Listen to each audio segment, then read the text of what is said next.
going live in 3, 2, 1. Good afternoon to the Brentwood community. On behalf of all the board members and our central administrative team, welcome to our Board of Education February 4th, 2021 special meeting on budget workshop. The format for tonight is going to be as such. We are going to open the meeting, go into exec, and we hope to be out somewhere around 6:20. Just one note before we get started. One of the things that we did include in today's meeting is the ability to send your questions during the meeting to our district clerk. And I don't know if this shows up on your screens, everybody, but the khoe@bufsd.org is where you can send your questions via email.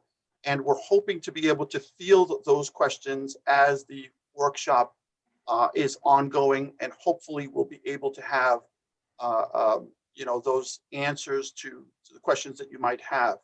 And what we might do is, if there are similar questions, the way we've done in the past is that we would kind of group them together, summarize them, and throw them at Ms. O'Connor or Mr. Lochner as they evolve.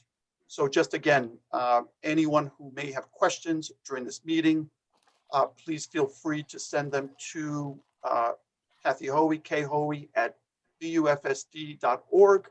And they should be questions related to this budget presentation. That's what we're trying to address tonight. So with that being said, welcome to everybody. Thank you for your time and all of your efforts. I am calling this meeting to order at 5:06 p.m. I need a motion to recess general session and convene into exec session at 5:06 p.m. Did we open general? That's a very good question. So in the paper before me, we don't have the opening. So could I have a motion to open tonight's meeting? Motion. Motion by Trustee Burgos. Could I have a second, please? Second. Second by Trustee Moore. All in favor? Aye. Aye. Opposed? Abstention, so moved. Now, I need a motion to recess general session and convene into exec session for the purpose of discussing employment history of certain members of the instructional staff. Could I have a motion, please? Motion. Motion by Trustee Safiri. Could I have a second, please? Second. Second by Trustee Holder Daniel. All in favor? Aye. Opposed? Abstentions? So moved. So again, we hope to see everybody back at around 6:20. See you then. Candace, if you could just tell us when we are in.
1.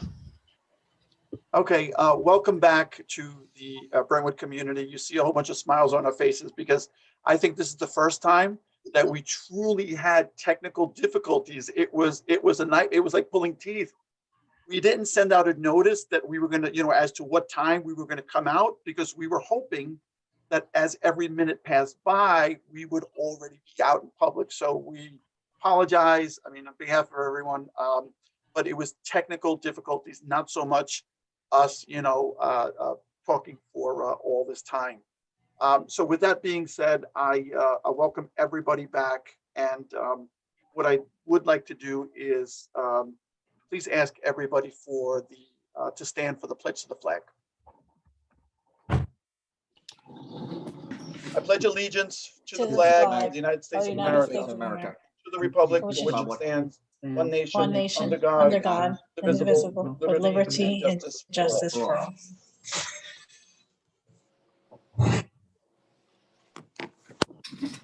So with that being said, I guess I am going to turn the meeting over to Ms. O'Connor, who is going to provide a brief summary as to where we are and then introduce our speaker. Thank you very much, and welcome to everybody that's here. Thanks for joining us. This is the third meeting in our series of budget development meetings, and tonight we're going to talk about special services. So we have Rhonda Young here with us. She's our newly appointed Director of Special Services, so her first meeting with us for budget development. So welcome, Rhonda, and I'll turn it over to you. Well, thank you very much, Ms. O'Connor, and thank you for assisting me so much with this experience. First, I'd like to thank Mr. Lochner. I'd like to thank the Board of Education for their support and the opportunity to present here this evening. Do you want to put up the PowerPoint? So you want to start with the PowerPoint? Yeah. You go. So special services is a very unique budget. It's approximately 15% of the district overall budget. So we have a very large department. Do I have control of this? No, you don't. Okay, so we could go to the next slide. So our vision here in our department is to meet the academic, social, emotional, and physical needs of the students we serve, to provide the best possible educational programs to students with disabilities, to increase efficiency and streamline practices, and to improve post-secondary outcomes. Our administrative team consists of myself, the Assistant to the Director of Special Services Secondary, Ms. April Sinise, the Assistant to the Director of Special Services Elementary, our Department Head of Speech and Hearing, Dr. Garvin Romaine, the Coordinator of Health, Psychological, and Social Work, Mr. Sean Coffin. We have a Medical Director, Ms. Susan Averso, Administrative Nurse Practitioner, Ms. Helene D'Agostino, and the High School Special Education Department Head is a current vacancy at this time. Our department consists of approximately 446 employees, and 44 of the employees that I oversee are covered through our grant or the administrative CPSE funding that we receive. And we also pick up 3 attendance teachers on our grant.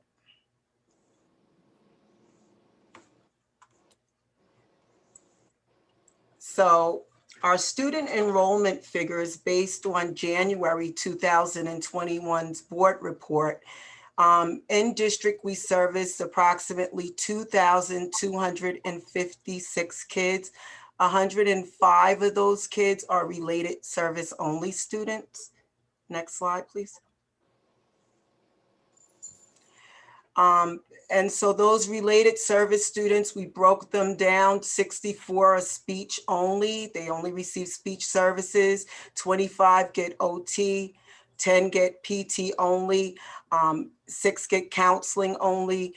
And then we also see an additional 65 students with 504 plans. 504 plans are for kids that do not require instructional support. They just require accommodation. So they don't really need an instructional program. So we don't classify them, but we provide them with accommodation. And those students also require meetings, not CSE meetings, but 504 meetings. Next slide. Out of district, we service 296 students, K through 12. We also provide services for 38 students that are parentally placed. They're district residents, but they attend parochial schools.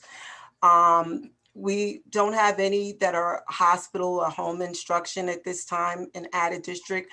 We have approved preschool programs, 219 students attending those.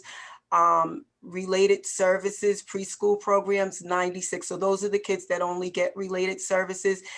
Altogether, we have a combined total of 649 students in our added district programs. Next slide. So in district, added district in 504, we service 2,970 students. So this slide is basically, we do a VR report. We report our numbers to the state annually. Usually this report, we look at the dates prior to October 7th every year, so they're pretty consistent. These are the same numbers that are reported to New York State. So as you can see, from 2010 to 2011, our numbers increased by nearly, I think, over 500.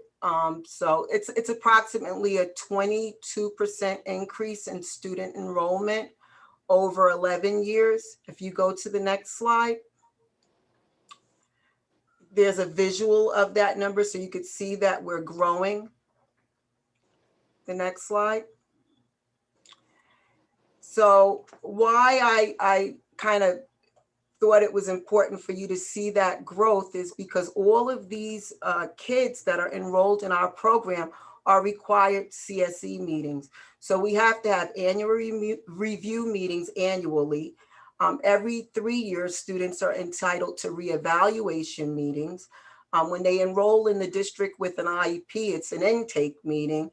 If a parent requests a specific type of meeting because they have concerns, it's a program review. So these meetings happen all the time. The problem that we face in our district is we don't have enough people to chair the meetings.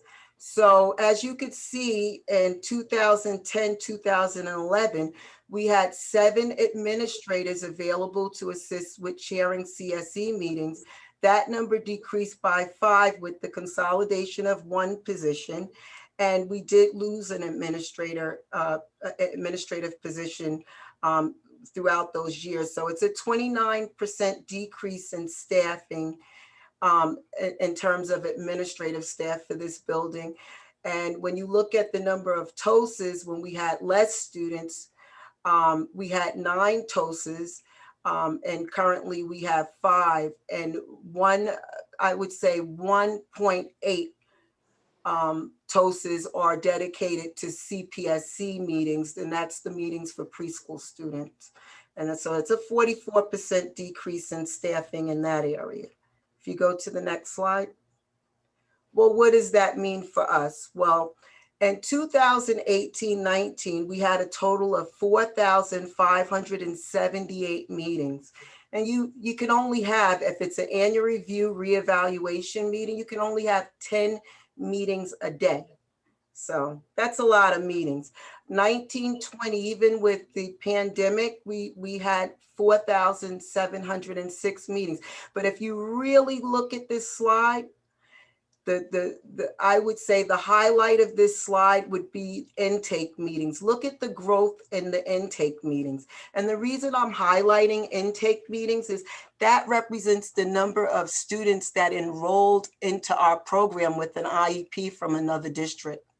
So look at how that number jumped from 1 year. Next slide, please. This is just a visual of our numbers and the meetings that we hold.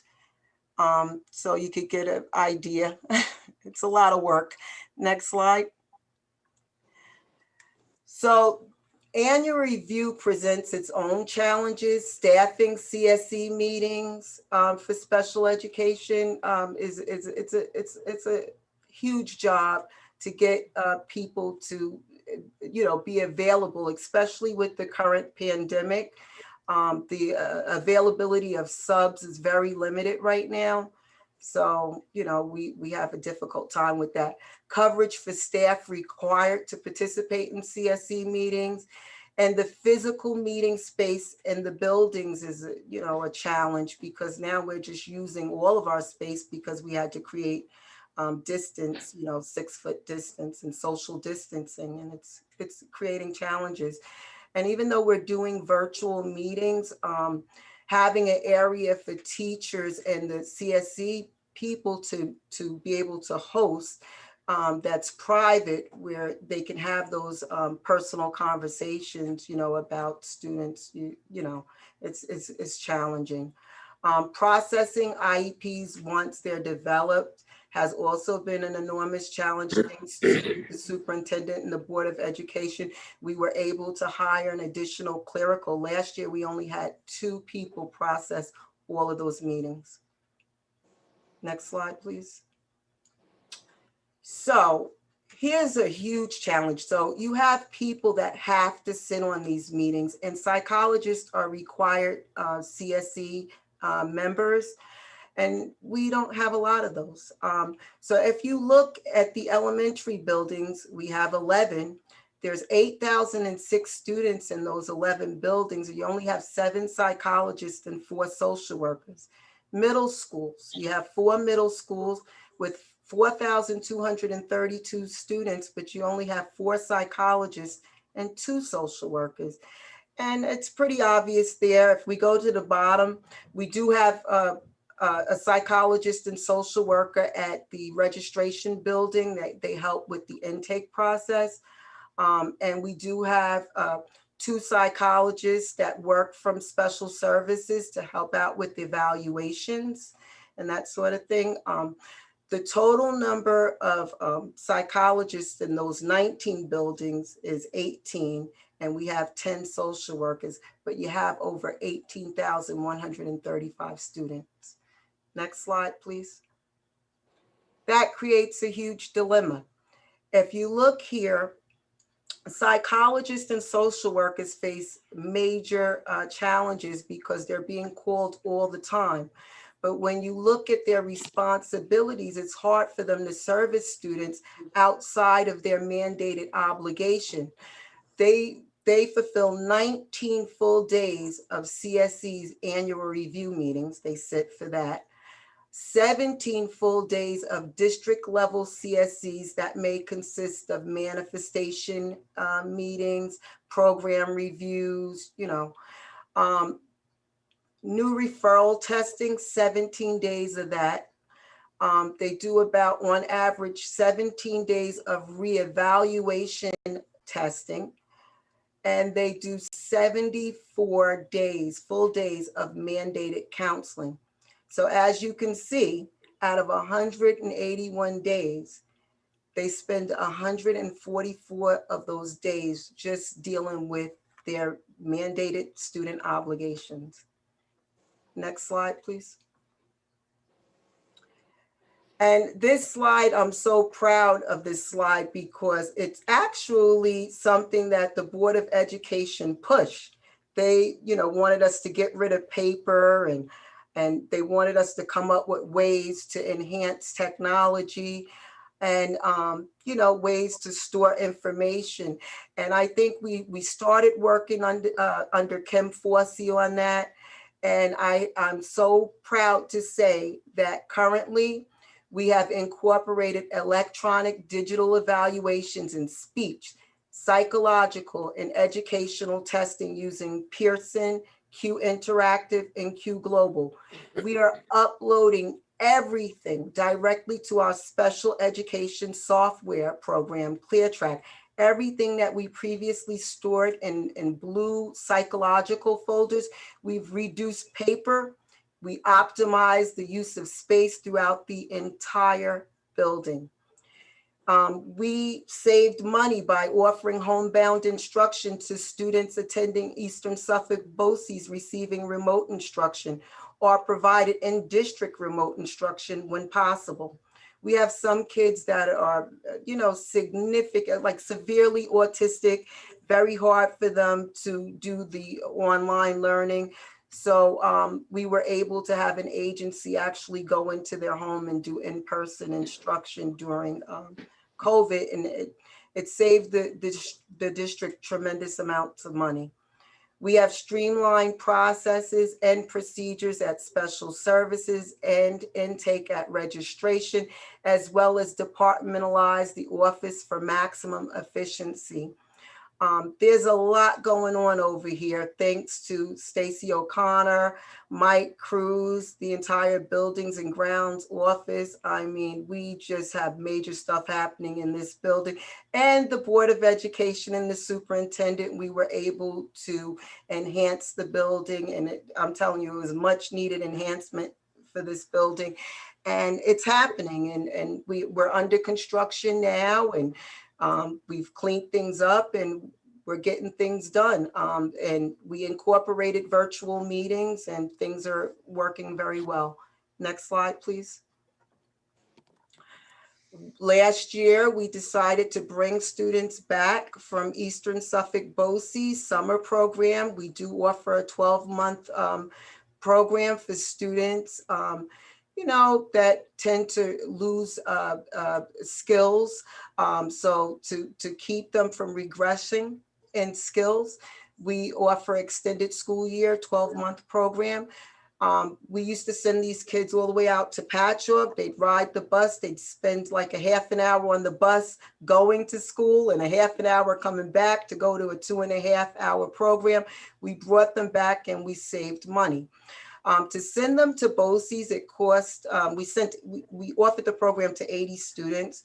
If we sent those 80 students to BOCES, it's about roughly $2,439.50 per student. Having the program here, we were able to save. It only cost us $1,100 per student. So we saved $1,340 for each student that attended the program.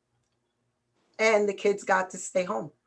So this is just a breakdown of those numbers. Same thing as the slide before. This year, we would like to decrease outsourcing even more by adding 2 level E classes. Level E classes are for our significantly autistic population. However, these students that we're looking to bring in are students that we think could transition well in an in-district program.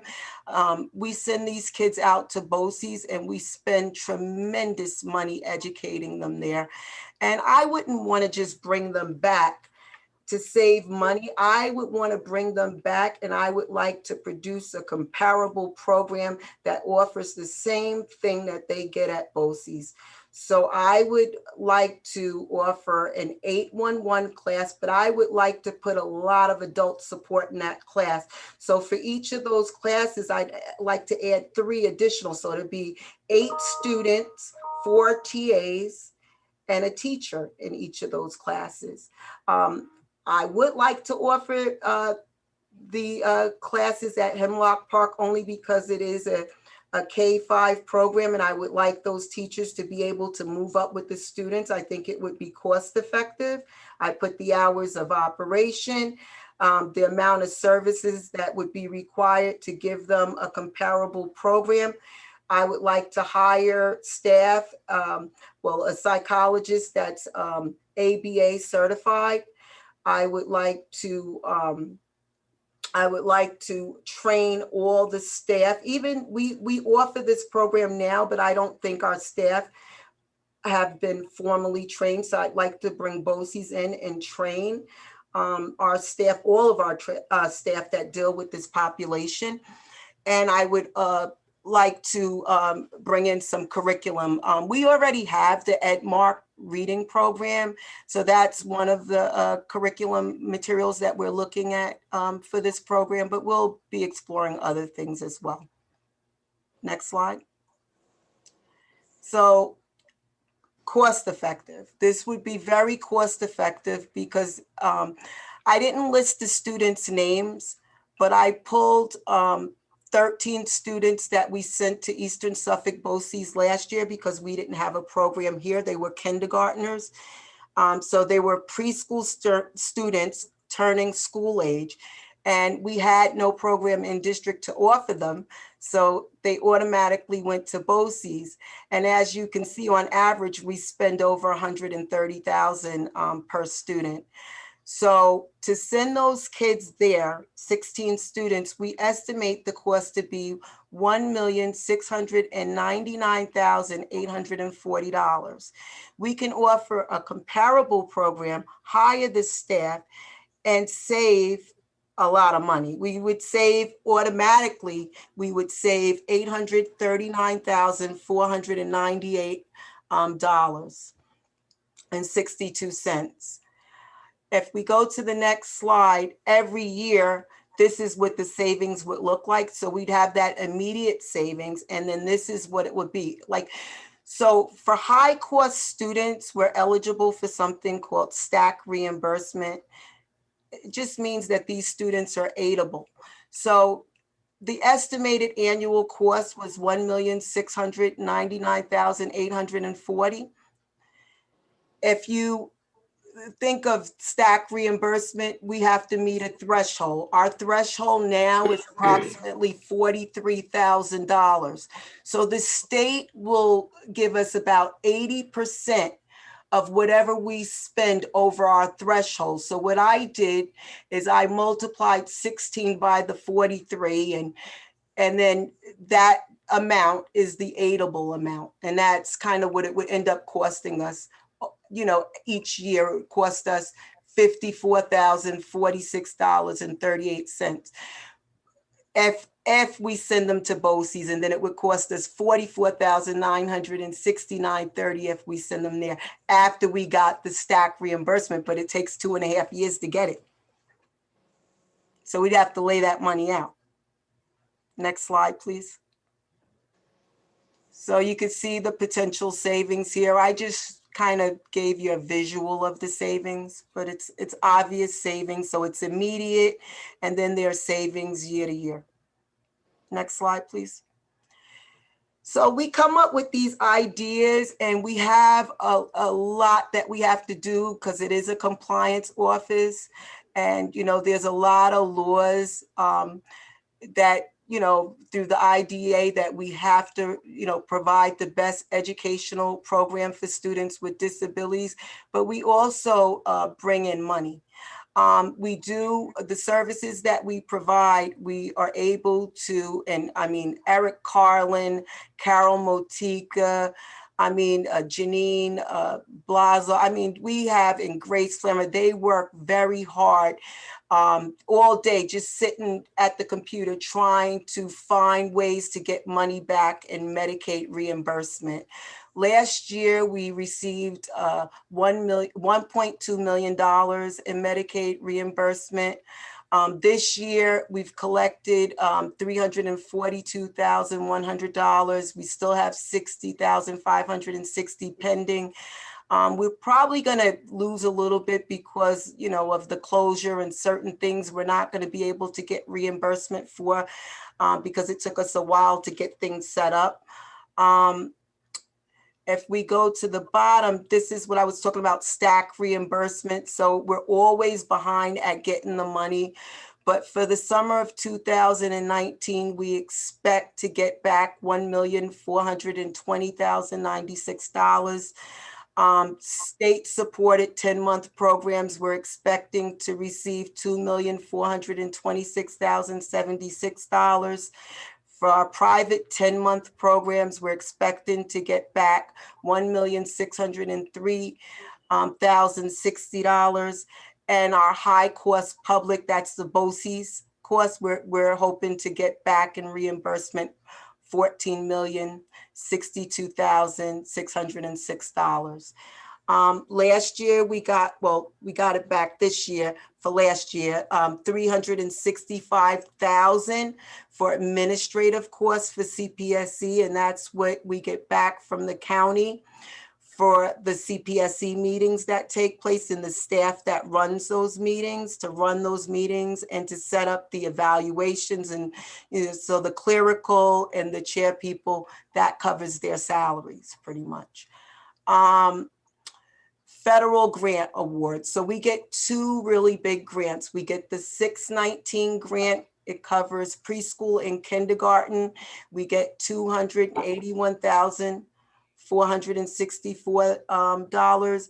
And the 611 grant, we get $5,008,894. And approximately half goes to supplemental salaries and benefits.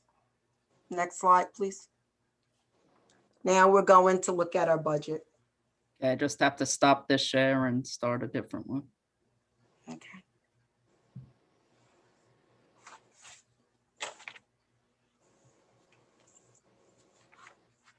Okay. So this is a very large budget. It's approximately, I think it's like almost $66 million. So it's a huge budget. It's going to take me a little time to go through. I think the quickest way is for me to run through the budget by the function. So if we go, I'll go through the budget code and then I'll stop for any questions. All right. So 2250 1500-01 to 2250 1500-32 are instructional salaries for special class teachers and teachers that teach integrated co-teaching, which is also known as CWC in our district. Most of these salaries went up because of salary increases, step increases, and just typical, cost of living increase. If you look at the decrease, the negative 47.77 on line 2250 1500-09 at Northeast Elementary, that's because of teacher transfer. So we moved a teacher out. And so those negative numbers are pretty understandable. It's just building transfers. Maybe a teacher moved from this code to the 2255. They moved from special class to resource. There's nothing really too substantial there. 2250, 1503 are CSE summer days that our teachers over the summer when they sit, they do get paid for those days. We allocated the same amount as last year. 2250, 1900 are our one-to-one health aides. Those are not the health aides that are in the health office. These are IEP driven. They're to help kids with transition support and their medical needs in school. 2250, 1900 to 1932 are those health aid one-to-one salaries. When you go to 2250, 1910-01 to 2250, 1910-30, those are additional hours paid to those one-to-ones because perhaps they're hired as a 5-hour, but we need them for an additional hour because the student has a need to get off of the bus and, and we need someone there. We do pay the additional hour for that health aid. If you go to 2250, 1920, we're talking about our teacher assistants. So 1920 is our TA subs, but 2250, 1920-01 to 2250, 1920-32 are TA subs TAs by building. There's not much, nothing significant there. It's just increases based on salary increases. If you go to 2250, 1925-01, Those are additional hours. It goes to 22, 50, 19, 25, 32. Those are the additional hours for TAs when needed. 2250, 4400. We don't typically allocate for this all the time, but we did have a student, a homeless student that went to Central Islip that we're responsible for. And we don't really know if that student's still there. So to be safe, Ms. O'Connor suggested that we, allocate 28,500 there just in case. 2250, 44, 55 is our program hand hearing office. That's for impartial hearings, and thankfully we haven't had any. 2250, 44, 65 is our program handicap for OT. It says physical therapy and OT. That has to be changed. This is for OT. I suspect that number is going to decrease. We're going to see a decline in those numbers thanks to Dr. Garvin Romaine. Recently, we went from using the agencies because we would hire OTPTs from the agency. Now we took out the middleman and we use independent contractors. So we don't go through, we were able to save money because we don't have to pay the overhead to the agency. We deal directly with them. So 2250, 4466 is physical therapy. And, we allocated the same amount, but like I said, I think you're going to see a decrease there.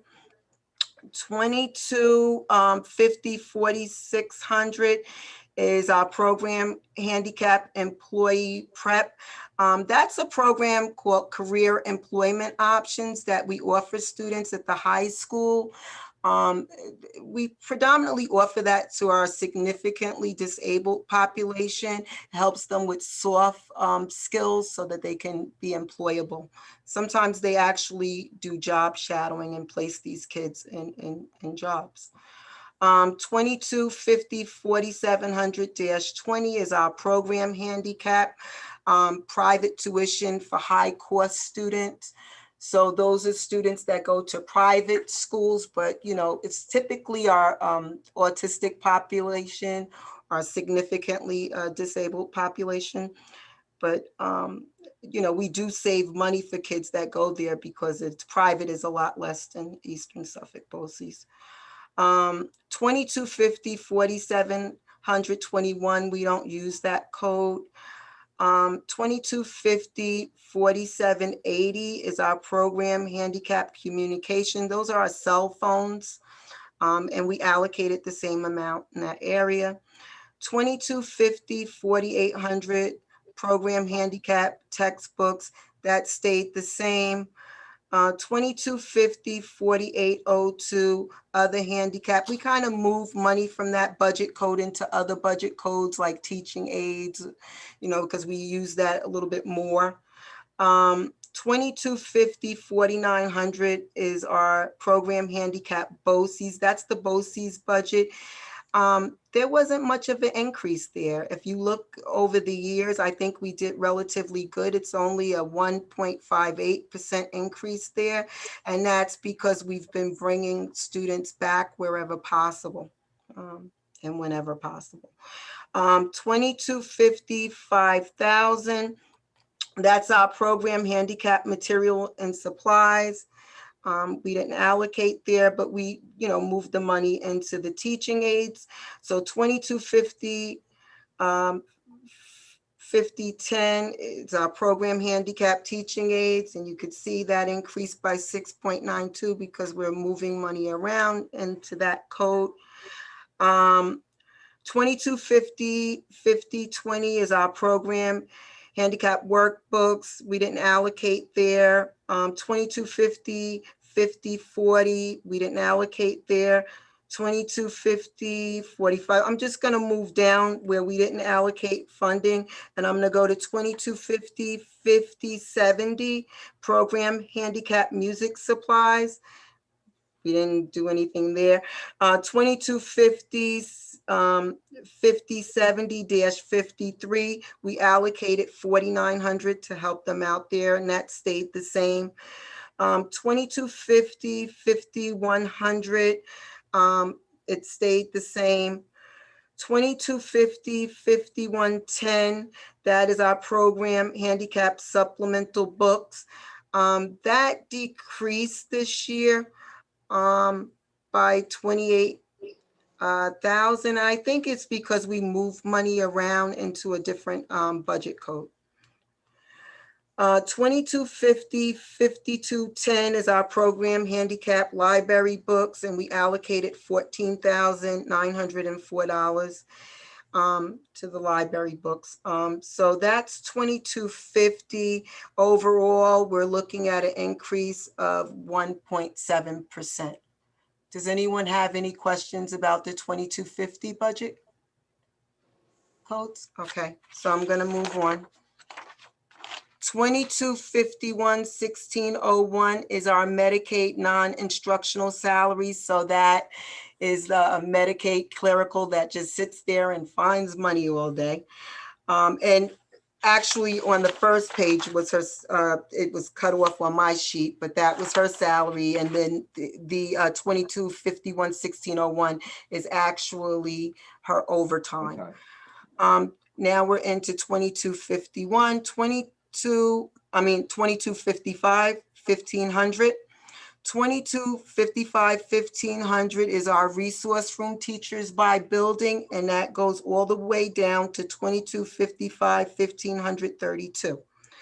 And like I said, those are building changes. When you see the decrease, so that's teachers moving. We had some retirees, late retirees. We had some new teachers that came in, so the salaries dropped down. So we were able to, you'll see a shift there. A2255 4461 is the learning disabilities purchase services.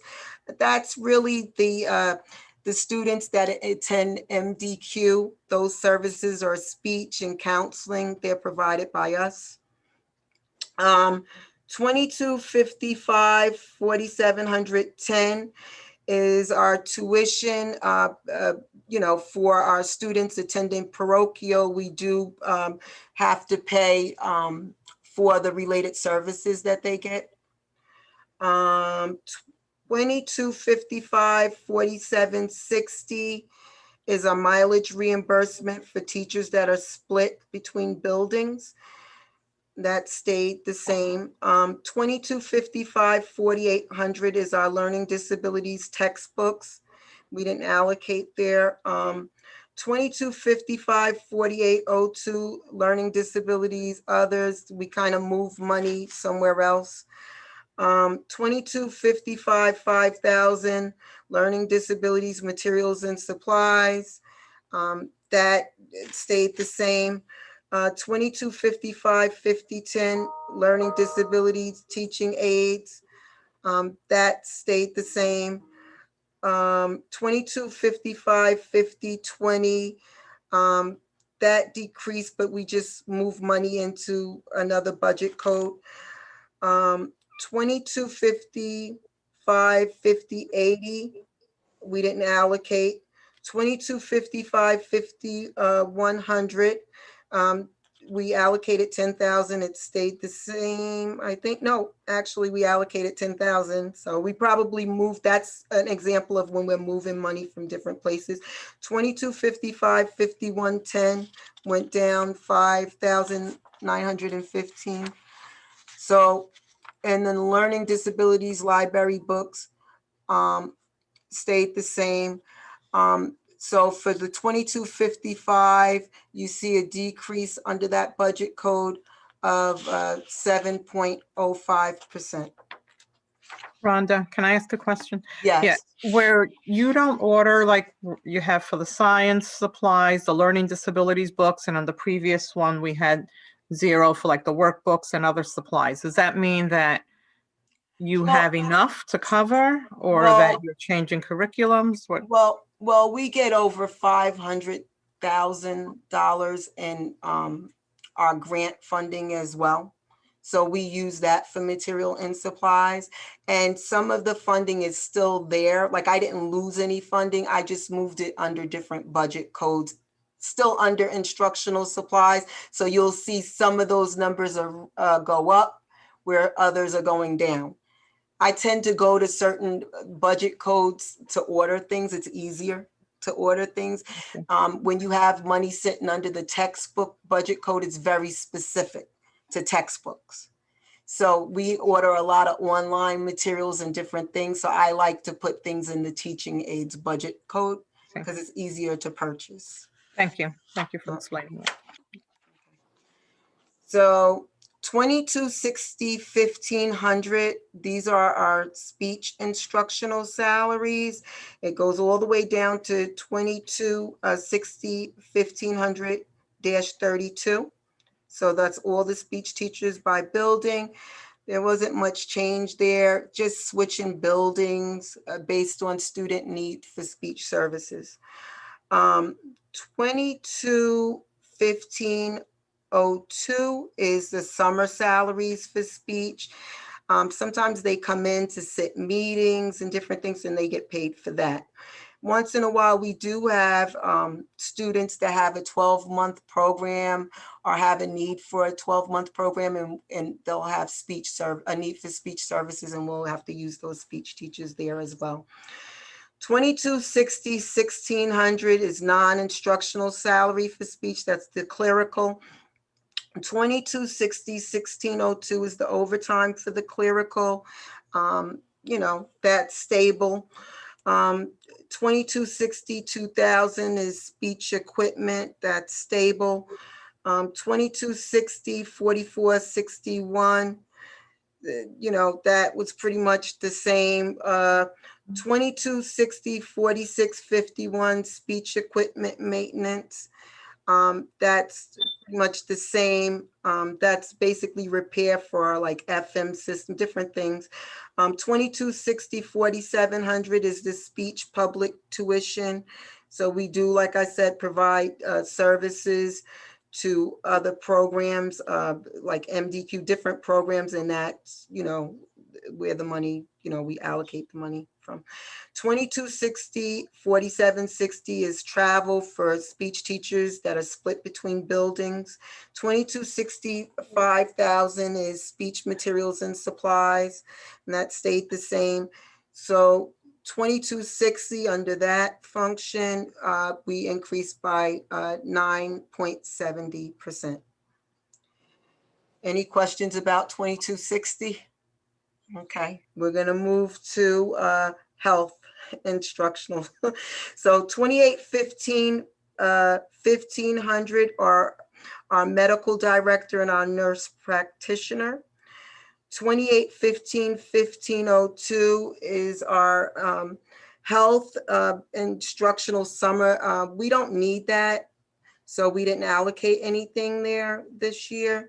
2815, 1600, we allocated $57,882.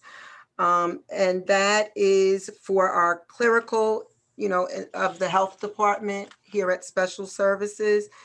So that went down by 9.46% because we had someone come in at a lower salary than the previous person that was in that position. All right, so 2815, 1601 is the overtime. That's not needed for the health instructional, non-instructional support. So for the clerical, 2815, 1620, those are our RNs by building. So that goes all the way down to 2815, 1620-32. Now we go to 2815, 1900. Those are health aides that are in the nurse's office at the buildings. So that goes all the way down to 2815, 1900-32. So we often give those health aides overtime or additional hours to work for kindergarten registration, different things. So we budgeted in $500 just for that. So A 2815 1910-01 all the way down to 2815 1910-32 are the additional hours that are offered to the health aides. 2815 4000 health physical exams, that stayed the same. 2815 4490 health services from out of district, though that's the BOCES students that get health services, and that stayed the same. 2815 4651 is our health equipment maintenance. That stayed the same. 2815 4900 BOCES. 2815 5000 health materials and supplies. That went up by 7.69%. I imagine it did with all the masks and everything. 2815 5001 health immunization supplies. We don't need that, so we didn't budget there. 2815 5040 health computer supplies. We didn't budget anything there, decreased by 400. So overall, there was an increase in 2815 of 8.90%. We're gonna go to psychological services. So 2820 1500. These are our psychologists by building. So we go from 2820 1500 all the way down to 2820 1500-32. And there wasn't much change there, you know. 2820 1600 is our psychological non-instructional salaries. So those are the clericals here that work for that department. 2820 1601 is our non-instructional salaries overtime. So that went up by nope, actually it didn't go up, I'm sorry. That stayed the same. We don't really offer overtime there. 2820 2000 is our psych service equipment. That stayed the same. 2820 5000 is our psych service materials and supplies, and that increased by 50%. 2820 only increased by 0.88%. Now we go to social workers. 2825 1500-01 all the way to 2825 1500-32 is our social worker salaries by building. And do you split, if a social worker is split, you split the salary between the buildings? yes, yep, absolutely, yep. 2825 1502 is our social worker summer salary, and that stayed the same. And then 2825 4760 is a social worker travel, and that's mileage reimbursement if they go from building to building, which they do. 2825 5000 is our social work materials and supplies. That stayed the same. For 2825, the budget increased by 1.47%. And our total budget for our department, we're looking at a 1.22% increase. But that's before I ask for the things that I'm going to ask for. So if we could go back to the PowerPoint. Rhonda, could I just ask you real quick on the BOCES nurses, that 600 and something, some odd figure, is that on top of what we pay BOCES per student? No, like it's a purchase services. So yes, BOCES is à la carte. So we pay per student, but then all the services are unique and different. Yeah, so it's additional. Yes. Yeah. BOCES is a lot of money. It's a lot of money. It's- Yeah, you ready for the vote? Yes. Yeah. Okay. I was just, it doesn't mean that our students are particularly using those services, maybe more than others. I don't know, just So you pay per, as Rhonda flat said, fee, you're going to pay BOCES Yeah. for those nurses, right? Yeah, whether we're using Okay. them or not. Or not. it's à la carte. Yeah. Hmm. So I believe if you go down to, yep, there you go, 26. So some of the highlights, the next slide. Yep. So if you go to the highlights, our state-supported schools, we decreased by 11%. Our BOCES budget only increased by 1.59%. Our private handicap went down by 14.73%. Our parentally placed, that stayed the same, and MDQ stayed the same. So we're doing good at bringing kids back and limiting the amount of kids being referred to out of district placements. Next slide, please. So here's what I want. I don't know if I'm gonna get it, but so for growth, I'm projecting that we'll need 1 high school or freshman center teacher, 1 middle school teacher, and 4 elementary teachers. And the reason I say 4 is because I'm adding the 2 teachers that we'll need for the level E program. Mind you, because we did 5-day in person for our elementary special class, our numbers are going up, like we're packed out currently. So, that's something it's probably going to present itself to be a little bit of an issue with staffing moving forward, because our numbers are very high right now. Speech teachers will need, for the level E program, and then I'm estimating that we'll need a speech teacher for growth. Psychologists, we're going to need 1 to help out with the buildings overall, but we'll need a psychologist dedicated and certified ABA for that level E program. Social worker, we'll need 1. Nurses, we need 2. We only have 23 currently. And we think it would be helpful to have 1 nurse to float back and forth and to be available in case someone is out.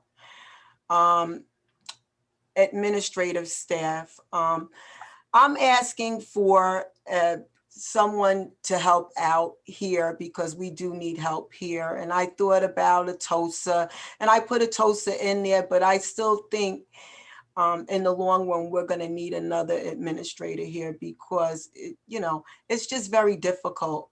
It's a challenge getting people to chair meetings. Currently, we have teachers that volunteer to chair CSE meetings on top of their responsibilities of preparing lessons and taking care of their students, and they don't get paid any additional money. And it's a lot of follow-up for a chairperson. It's a lot of work. So we're projecting the need for 16 staff members. Mind you, many of our staff members are on our grant. So it really doesn't too much affect the general funds budget. Next Brenda, slide. I have a Yeah. couple of questions before we move on, if you don't mind. Don't we have a nurse floater now, or more than one? I was under the impression that we had floaters. Not unless we just recently hired someone. No, we don't. You don't have a floater. No. Rhonda, we do have floaters. Well, I was told by Sue Averso that we didn't, unless you just recently hired someone. I don't know. Yeah, I think even the number of nurses, the 23. Unfortunately, we just had someone resign today. That will be leaving us in a week and a half. But we do have more than 23. I'd have to double check that number. I'm pretty sure it's 23. I asked today, but okay. Right. So one more question, I'm sorry. But on the social workers, we had 2 social workers retire last year. One was replaced and placed at the high school. The other social worker was replaced with a permanent sub. So that person has a permanent sub contract that's due to expire. Is this the position that's on here, or is this in addition to that permanent sub position? Well, it's in addition to the permanent sub position, so yeah. We should be hiring, Because right? if that permanent sub is in that count, yeah, it's in addition to. Right. 'cause I mean, that permanent sub is replacing a whole position for somebody who retired. Yeah. And because of the budget situation, she wasn't given a full contract. So she's serving as a sub, and hopefully Right. that'll turn into a, Right. full position plus one is what you're saying, Yeah. right? Okay, Yep.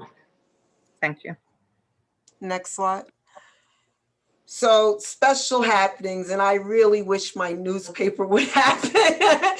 Well, this year it's a lot going on, so hopefully we'll get one edition out. But so the construction at Special Services, I spoke a little bit about, so that's happening. We did a great purge, and I mean, it was truckloads of garbage just taken out of this, but you can't imagine the cleanup that happened here. We formed a committee for assistive technology to help assist students. And we're really looking at unique ways to help students, because many of our students that are ADHD, they can't sit still. They're always moving. Well, there's assistive technology out there, like refocusing watches and different things that we're looking at to help those kids stay in the least restrictive environment. So we're looking at ways to keep them in CWC or resource, as opposed to just going into a behavior class or a special class because they can't focus.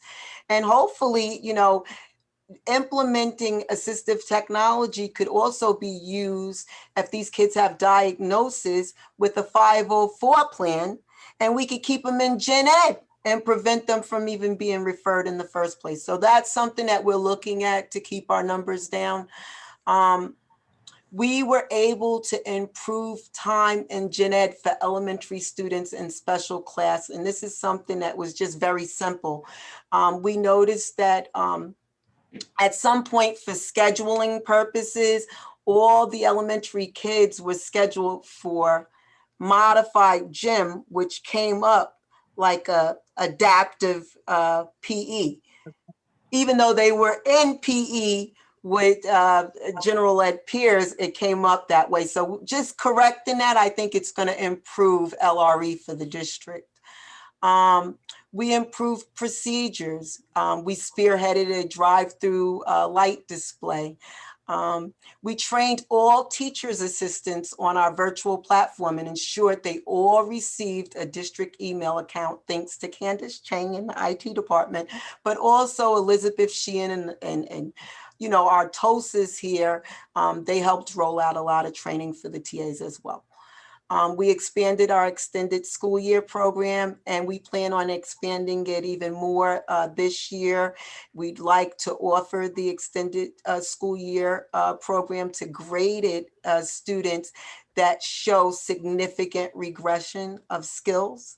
So we'd like to offer a 12-month program to them. And we actually are working on tools to measure regression, because we can't offer the program to all students, but so that we can get a good handle on what significant regression looks like and who's eligible for that program. Next slide, please. So all special ed classes grades 1 through 5 and New York State alternate assessment students this year was offered a 5-day in-person or remote instruction. And we did a great job at that. In fact, we actually are bringing back, and I think they're all back, 6th grade students in special class. So we were able to bring back the 6th graders in all 4 middle schools. Students in grades 9 through 11, we provided the opportunity to enroll in the viability program. The viability program provides a pathway to employment through pre-employment transition services. In September 2019, we introduced the World of Work student internship program for 12th grade students. The program has continued virtually. We provided professional development workshops for teachers on the use of Microsoft Office Teams, integrated co-teaching, digital testing, and goal progress monitoring, as well as CSC procedures. Next slide. We're proud to serve the Brentwood community, and we thank you for allowing us to present tonight. Thank you. And that's the team. That's the Oh my gosh. well-oiled machine. You know what? I'm going to tell you, you ended it with a bang. That picture was Yeah. wonderful. Everybody just looked Very nice. like they were having such a great time there. And that's just your kind of your administrative team. Those are the people at special services building. You have all of your staff and subordinates beyond that. You know, I want to say on behalf of the board, and I know administration, thank you for such a great presentation. It was a Yes. tremendous amount of information. This is your first year at this. You know, doing this piece of this side of the work. And kudos to you and all of your team. I know that you gave a great big shout out to Ms. O'Connor, who really is, you know, instrumental in all of these workshops and all of these, you know, verifying the numbers. I know that Mr. Lochner has definitely lent a hand all along the way. Yes. And just as I was sitting there, just from my perspective, what I was getting was exactly what it is that I think that we've been talking about, you know, throughout the last couple of years. And that is kind of like at just this point where we have to reimagine how it is that we are providing the services and what can we do to create efficiencies along the way. You have absolutely come out of the box just on point with all of the things that you have presented. I believe that we even had savings that we built into our budget this year that was just bringing back some of those students that you are proposing to bring back next year, which is great. I think that it's great for our bottom line, but it's probably even really good for the kids who don't have to travel as far away as they might right now. You know, this idea of rethinking how it is that we conduct business in Brentwood is an ongoing conversation. Mr. Lochner and I have had it at least, you know, a dozen times, because I think that through this pandemic, you know, there's been a lot of tragedy, but there's also a silver lining in terms of what's available to us as a district and, you know, the technologies that you've pointed to throughout your entire presentation and how we can, you know, create efficiencies, use that model to provide better instruction to, especially with those kids that, you know, that you're saying that, you know, might need, you know, that tool or that device. And even the way, you know, you're conducting, you know, the way you've been forced to conduct the meetings via Zoom, you know, maybe that is a platform that you might want to consider keeping around because it might be more attractive to, you know, those chair people who might not be able to get to the building, but might be able to do it from a distance. So, I mean, board members, feel free, Mr. Lochner. I mean, anybody have any questions, anything to add? No, I concur 100%, Robert, with everything you said, Rhonda. I am so impressed. Really, I thought it was a great presentation. So thank you. Thanks for your support. Thank you, Yeah, Rhonda. I just, Thank you so much. Paula, did I miss some? No, I just wanted to say it was a great presentation and I loved her PowerPoint. Thank you. Well, I have to say that Rhonda has been just incredible.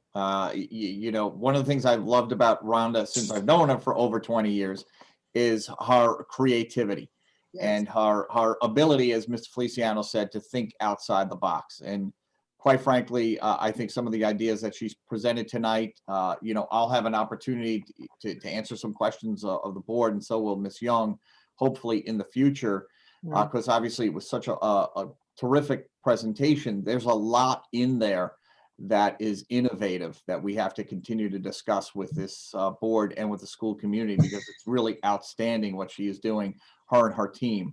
And she really is a terrific leader. She has her team motivated and raring to go. It's really it really is enjoyable to watch. But what she's proposed, she's been determined to do this before this year. This has been an idea that she has really talked about. And as soon as she took the reins, that was one of the first things, she said to me, I'm going to do this and I'm going to do that. And when Rhonda, one thing I've learned about Rhonda, when she says she's going to do something, it's usually going to be well thought out when she presents it, and it's going to be for the benefit of kids, number one, and it usually, which is really a nice byproduct, it usually saves money. And what she's determined to do over at Hemlock Park next year is really just flat out great for our kids. And I think having them with us, because I believe, as Rhonda believes, that our staff ultimately can do a terrific job, with these kids and benefit them greatly. So I think it's terrific. This was a fabulous presentation. And also what I love about Rhonda, she never hesitates to ask too. Yes. And I think that's terrific. 16 staff members is ambitious, but you know what? If anybody can pull it off, Rhonda can. But actually, all joking aside, many of those staff members are under the grant, wouldn't come out of the general fund.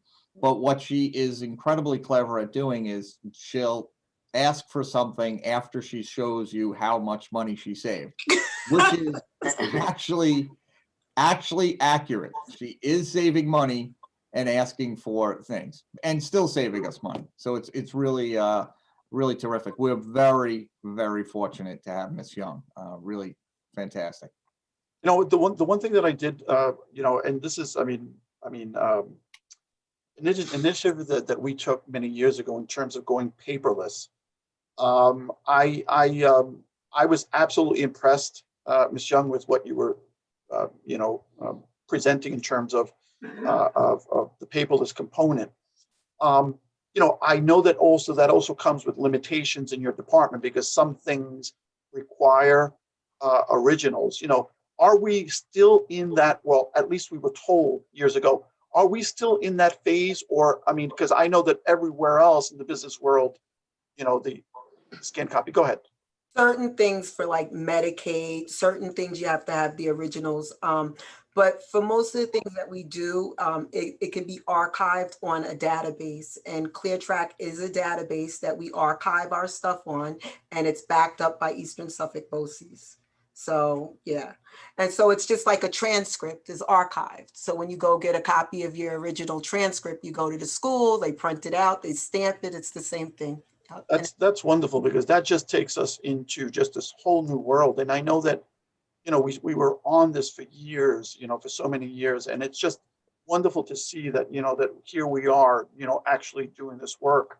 And I know this initiative, Ms. Lochner, is really district-wide. I know that, registration, all these things are going to be tied together at some point.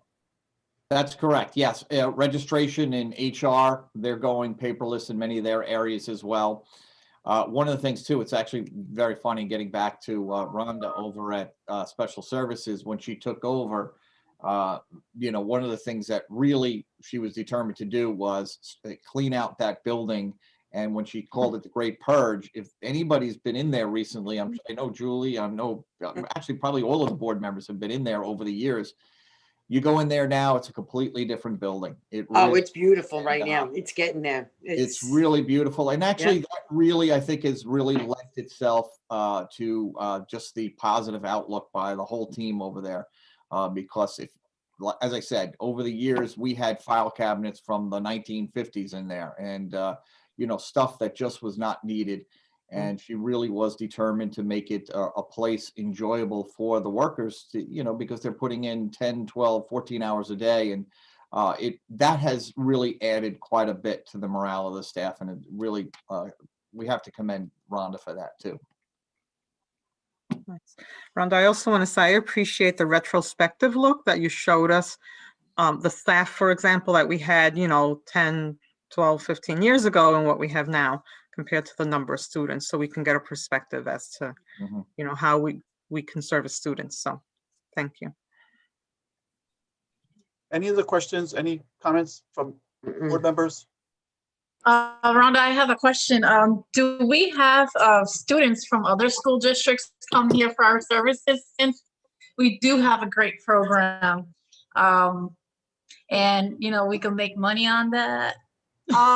So what tends to happen to me, well, we can if we build up an extended school year program, but we're not there yet. I think maybe 2-3 In the near years from now, future. we'll be there and we can charge other students to attend. But I think that what happens here is the intakes. They use someone's address so they come in because we do offer a lot of services. So you saw that number jump up of the intakes. Those are students that enroll in the district.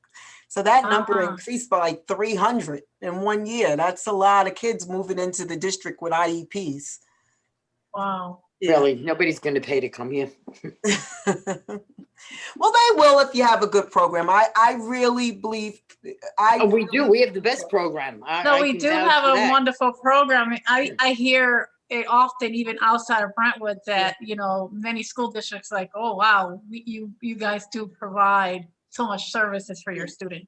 Yeah, I think so too. But I think I understand what you were saying, Cindy. You were saying they're coming in. No, They're not going to exactly. pay. They're going to slide in. So, yeah. Well, you But- taught my sons, right? Did Yeah. you teach my sons? You Yes. had yeah. And I love them. And they're doing great. Yep. Yes, but I think that school districts will look to send people because they're looking for programs in the summer. They're looking for places to send kids when they don't offer the program. So I do think that we could make money in the future if we build a really nice program. People are going to want their kids to be a part of it. Or school districts will ask, can you take this kid in and offer this service, and we could charge them. Yeah. Right. One of the things I've always believed about our special education department is I think we are a victim of our own success. I mean, it is a great program, K through 12. And I do believe that, if I was a parent and I needed the services for my child, I certainly would look to Brentwood, to move into Brentwood to take advantage of services for my child. So I really do think that we are I think we're second to none in this area, probably second to none on Long Island. And I do believe that is why lots of people come to us, which we welcome them. You know what? I think that's fabulous. It's a great reason to come to us. If your child needs those services and you're going to get exceptional services at a particular school district, well, why the heck wouldn't you move in? So I think that's what it's a terrific program, K through 12, and we offer our services. We're very real about it. We don't hide from it. Some districts will try not to offer services to kids who actually need them. That's not us. That's never been our style. And I think that's why we are so successful. Well, Any other comments, questions from board members? I'm sorry, Ms. Young. I'd be remiss if I didn't say before, we close, I just wanted to just give credit to my staff. I have such a well-oiled machine here and even outside of these walls in the buildings. My teachers come in, they're the ones here 5 days in person, right? So they're here. I have teachers that come to me crying in my office because one of their students fell off the radar and they're frustrated and they don't know what to do, or a parent sitting in the living room and they're not helping their child. And the teacher's saying, but the parent's just sitting there. And I'm like, well, you only could do what you could do. But the commitment has just been amazing to see these teachers and the frustration with the current pandemic. But I really have to say, I could not do half of what I do if it wasn't for the support that I have outside of these walls, but in these walls, these clericals are amazing. And my administrative team is just awesome. And my fearless leader, Mr. Loshna, and my cabinet members, everybody has just been very supportive. It's been a huge learning curve for me. And I appreciate the support from everyone. Thank you. Thank you. Listen, I'm going to take this moment to thank you again for everything that you are bringing to the table. We wish you continued success. And unless there's something else from any of the other board members, I would like to ask that we adjourn right here, because that was just wonderful. You know, kudos to you and your entire staff, the entire department, because it's not a one-man team. It is everybody that you just mentioned. So good for you. Good for them. Good for everyone here. So could I have a motion to adjourn tonight's special meeting at 7:58? Motion. Motion by trustee Gonzalez Prescott. Could I have a second? Second. Second by trustee Moore. All in favor? Aye. Opposed? Abstentions? So moved. Thank you and have a wonderful night to everyone. Thank Good you. night. Thank you. night. Good night now. Thank you.